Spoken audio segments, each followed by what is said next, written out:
Good day, this is Sir Leo and welcome to another day of math lesson.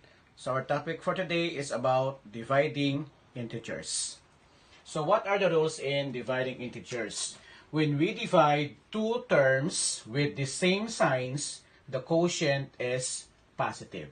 For example, we have positive divided by positive equals positive.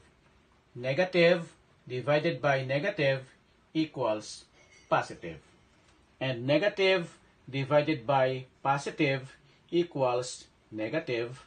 And positive divided by negative equals negative.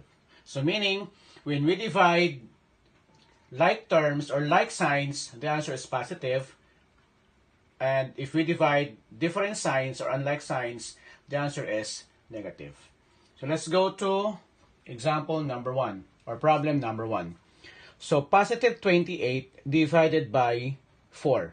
So parehong positive, so our answer is positive. Then 28 divided by 4, the answer is 7. So our answer here is 7. Pero sa integers, hindi na nilalagay ang positive sign because it is understood na kapag walang sign, that is positive. For number 2, negative 27 divided by negative 3. So negative divided by negative equals positive. And 27 divided by 3 equals 9. So our answer is positive 9.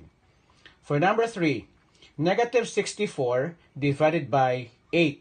So negative divided by positive equals negative. 64 divided by 8 equals 8. So our answer is negative 8. For number 4, it is a fractional form. No? Kapag fractional form, it is also one way of dividing numbers. So 90 over negative 3 or 90 divided by negative 3. So positive divided by negative equals negative. And 90 divided by 3, that is 30. So our answer is negative 30. Number 5, negative 45 divided by 9. So negative divided by positive, the answer is negative. And 45 divided by 9 equals 5. So our answer is negative 5. For number 6, negative 36 divided by negative 4. So negative divided by negative equals positive. And 36 divided by 4 equals 9. So our answer is positive 9. So, palagi natin tandaan, kapag tayo ay nagdi-divide ng parehong signs, the quotient is positive. Kapag hindi naman magkapareho yung kanyang sign, the quotient is negative. So, tandaan yan.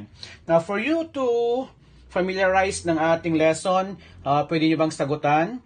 Negative 100 divided by positive 25. So, sana makita ko ang inyong sagot sa ating comment section para ma-check natin kung yung inyong sagot ay tama. Thank you. Don't forget to follow.